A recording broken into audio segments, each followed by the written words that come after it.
Hello students, आप देख रहे हैं biology by doctor N S Jain. आज हम आपके सामने पादप शारीरिकी के एक टॉपिक के साथ में हैं और उसका नाम है संवहन पुल।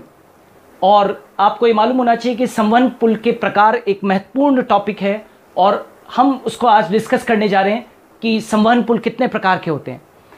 यदि हम संवहन पुलों की बात करें तो संवहन पुलों को 3 श्रेणियों के अंदर बांटा गया है।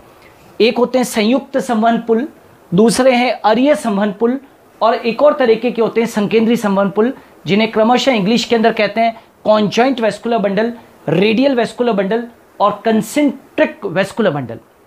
सबसे पहले हम संयुक्त संवहन पुल के बारे में पढ़ेंगे। संयुक्त का मतलब क्या होता है? संयुक्त का मतलब होता है साथ साथ, यानी कि हम ये कहना चाहते हैं कि संयुक्त संवहन पुल ऐसा होता है जिसमें कि जाइलम और फ्लोएम एक ही त्रिज्या के ऊपर पाए जाते हैं। यदि आप संयुक्त संवहन पुल को देखो और अरीय संवहन पुल को देखो तो आपको अंतर समझ में आ जाएगा। यहां पर आप देख रहे हैं जाइलम और फ्लोएम इकट्ठा है, एक साथ है, संयुक्त है, और यहां पर अरीय संवहन पुल के अंदर जाइलम और फ्लोएम क्या है, अलग अलग है। तो हम ये कहना चाहते हैं जब जाइलम और फ्लोएम एक ही त्रिज्या के ऊपर पाए जाते हैं तो ऐसे संवहन पुल को हम संयुक्त संवहन पुल कहते हैं। और ये जो संयुक्त संवहन पुल है ये विशेषता है तनों की, स्टेम्स की विशेषता है। जितने भी तने होते हैं, अब ये मैटर नहीं करता है कि तना जो है वो द्विबीजपत्री तना है या एक बीजपत्री तना है। तना कोई भी हो, चाहे वो द्विबीजपत्री हो चाहे वो एक बीजपत्री तना हो, हमेशा तनों की ये विशेषता है कि उनके अंदर कौन से संवहन पुल पाए जाते हैं, संयुक्त संवहन पुल पाए जाते हैं। अब यदि आप संयुक्त संवहन पुल के वर्गीकरण को देखोगे, क्लासिफिकेशन को देखोगे, तो संयुक्त संवहन पुल को 2 महत्वपूर्ण श्रेणियों के अंदर बांटा गया है। सबसे पहली एक श्रेणी है जिसको बोलते हैं समपार्श्विक संवहन पुल। समपार्श्विक का मतलब होता है कोलेटरल वेस्कुलर बंडल। और उभय फ्लोएमी वेस्कुलर बंडल्स कौन से होते हैं? उभय फ्लोएमी को हम बोलते हैं बाई कोलेटरल वेस्कुलर बंडल। आपको इन दोनों के विभेद करने के पहले मैं ये बता दूं कि जितने भी अधिकांश तने हैं वो कैसे हैं? संयुक्त समपार्श्विक तने होते हैं। अधिकांश तने, कुछ अपवादों को छोड़ दीजिए जिनके बारे में अभी हम पढ़ेंगे, तो अधिकांश तने कैसे होते हैं? संयुक्त और समपार्श्विक होते हैं, मतलब कॉन्जॉइंट, और कैसे होते हैं? कोलेटरल होते हैं अधिकांश तने। और उभय फ्लोएमी तने क्या होते हैं? उभय फ्लोएमी को बाइकोलेटरल कहते हैं। कुछ तनों का मतलब क्या है? जैसे कुकुरबिटा का तना, कुकुरबिटा का जो तना होता है, कुकुरबिटेसी कुल के जितने भी सदस्य हैं उन सब के तने कैसे होते हैं? तो संयुक्त उभय फ्लोएमी, यानी कि कॉन्जॉइंट बाइकोलेटरल। वापिस से बोल रहा हूं, संयुक्त उभय फ्लोएमी यानी कि कॉन्जॉइंट और बाइकोलेटरल होते हैं। तो कुकुरबिटा तना। अब आइए जाने कि इन दोनों में डिफरेंस क्या है, समपार्श्विक क्या होता है और उभय फ्लोएमी क्या होता है। समपार्श्विक का मतलब क्या है? हमेशा फ्लोएम बाहर की तरफ होगा और जाइलम अंदर की तरफ होगा। हम ऐसे नहीं बना सकते कि मैं यहां पर जाइलम यहां पर लिख दूं और फ्लोएम यहां पर लिख दूं, ये गलत है। सही क्या है? समपार्श्विक संवहन पुल कैसा होता है? जिसमें फ्लोएम बाहर की तरफ हो और जाइलम कहां पर हो? अंदर की तरफ हो। ऐसा नहीं है कि मैं जाइलम बाहर बना दूं और फ्लोएम अंदर की तरफ बना दूं, ऐसा नहीं होता है। ओके, तो फ्लोएम बाहर है और जाइलम कहां पर है? अंदर की ओर है। ऐसा जो संवहन पुल होता है उसको हम बोलते हैं संयुक्त समपार्श्विक संवहन पुल, और ये अधिकांश तनों की विशेषता है। अब दूसरा देखिए, उभय फ्लोएमी। उभय फ्लोएमी यानी कि बाइकोलेटरल वेस्कुलर बंडल क्या होता है? इस बाइकोलेटरल वेस्कुलर बंडल कैसा होता है मैं आपके सामने बनाता हूं। यहां पर एक डायग्राम, यूं समझिएगा, ये मैंने एक संवहन पुल बनाया और यहां पर मैंने ये एधाएं बनाई है और यहां पर मैंने बनाया जाइलम। यूं समझो, जब जाइलम तो हो बीच में और दोनों तरफ क्या हो? फ्लोएम हो। ये भी फ्लोएम है और ये भी फ्लोएम है, तो इसको क्या कहते हैं? उभय फ्लोएमी अवस्था, यानी कि बाइकोलेटरल वेस्कुलर बंडल। जाइलम बीच में है और दोनों तरफ क्या है? फ्लोएम है। ये किसकी विशेषता है? तो कुकुरबिटा तने की विशेषता है। कुकुरबिटा समझते हैं? कुकुरबिटा एक पादप कुल है जिसके अंदर ये लौकी, ककड़ी, खीरा, तरबूज ये सब इंक्लूड होते हैं। यहां पर अब आपको क्या विशेष बात क्या देखनी, ये जो फ्लोएम है इसको बोलते हैं बाह्य फ्लोएम। ये क्या है? बाह्य फ्लोएम है, बाह्य फ्लोएम है। और इन दोनों के बीच में जो एधा है, ये वाली जो एधा है, इसको क्या बोलते हैं? बाह्य एधा।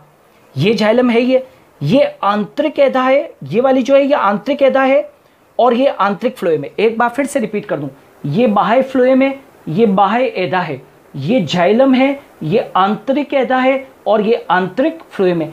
ऐसा जो संवहन पुल है उसको हम क्या कहते हैं? उभय फ्लोएमी संवहन पुल कहते हैं।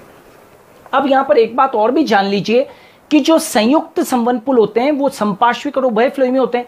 यहां पर देखो मैंने एक वर्गीकरण और लिख रखा है समपार्श्विक संवहन पुल का, कि समपार्श्विक संवहन पुल ये मैंने बना रखा है समपार्श्विक संवहन पुल। अब समपार्श्विक संवहन पुल दो प्रकार के हो सकते हैं, एक होते हैं खुले, एक होते हैं बंद। खुलों को अंग्रेजी में बोलते हैं ओपन, बंद को बोलते हैं क्लोज। दोनों में क्या अंतर है? खुले संवहन पुल ऐसे संवहन पुल होते हैं जिनमें ऐधा उपस्थित होती है। ऐधा समझते हैं ना, कैम्बियम, जो कि पादपों के अंदर द्वितीयक वृद्धि के लिए जिम्मेदार होती है। तो समपार्श्विक संवहन पुल कैसे होते हैं? खुले और बंद प्रकार के।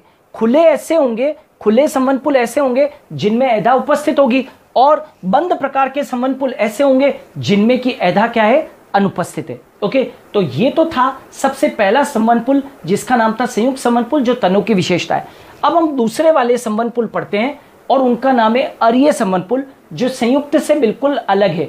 इनको हम रेडियल वेस्कुलर बंडल कहते हैं अंग्रेजी के अंदर। आपने डायग्राम, यहां पर एक डायग्राम देख रहे हो, उस डायग्राम को विशेष तौर से देखिएगा। यहां पर जाइलम और फ्लोएम अलग अलग त्रिज्या पर है।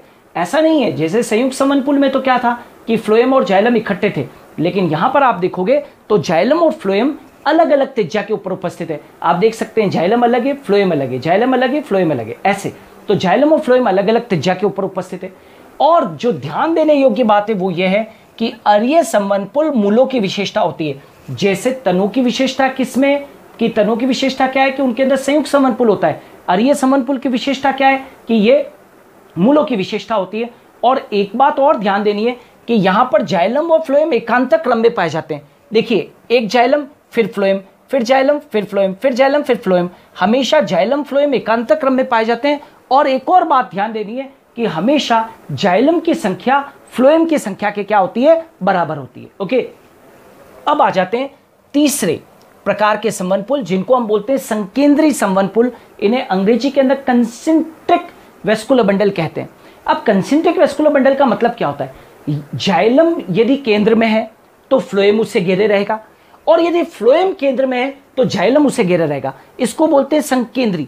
यदि आप संकेंद्री का वास्तविक अर्थ समझना चाहते हैं तो आपने प्याज देखा होगा, सूखा प्याज होता है ना, यदि आप सूखे प्याज की आप रिंग्स निकालोगे, आप उसको छीलना शुरू करोगे तो एक के बाद एक रिंग निकलती रहती है, मतलब एक रिंग दूसरे रिंग को क्या रहती है? घेरे रहती है। वैसे ही हम कहना चाहते हैं कि संकेंद्रीय संवहन पुल एक ऐसा संवहन पुल है जिसमें या तो जाइलम फ्लोएम को घेरे रहता है या फ्लोएम जाइलम को घेरे रहता है। ओके, तो संकेंद्रीय संवहन पुल के प्रकार देखो। संकेंद्रीय संवहन पुल दो प्रकार का होता है, एक होता है फ्लोएम केंद्री और एक होता है जाइलम केंद्री। बड़ा आसान सा है, राइट। यहां पर देखिए फ्लोएम केंद्री, जैसे कि नाम दर्शा रहा है, फ्लोएम केंद्री का मतलब है फ्लोएम कहां पर है? बीच में है, और चारों तरफ क्या है? जाइलम है।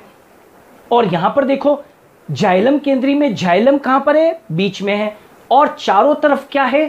फ्लोएम है। तो जाइलम बीच में, चारों तरफ फ्लोएम, और यहां पर फ्लोएम बीच में और चारों तरफ जाइलम। तो क्योंकि फ्लोएम बीच में तो फ्लोएम केंद्री, जाइलम बीच में तो जाइलम केंद्री। इनके अंग्रेजी नाम भी मैंने लिख रखे हैं। इनको बोलते हैं हाइड्रोसेंट्रिक और इनको बोलते हैं लेप्टोसेंट्रिक। अब ये वर्ड हाइड्रोसेंट्रिक कैसे आया? सेंट्रिक का तो मतलब आप समझते हो सेंटर, और हाइड्रो वर्ड कहां से आया है? हेड्रोम से आया है। वापिस से बोल दूं, हेड्रोम से क्या आया है वर्ड? दैट इज हेड्रो वर्ड आया है। हम बेसिकली जाइलम को, आपको एक बात बता दूं, जाइलम को हम हेड्रोम भी कहते हैं, जाइलम को हम हेड्रोम भी कहते हैं। तो हेड्रोम शब्द से, हेड्रोम शब्द से क्या आया है? हेड्रोम शब्द से क्या बना? हेड्रो, और हेड्रोम क्या है? जाइलम होता है। हेड्रोम क्या है?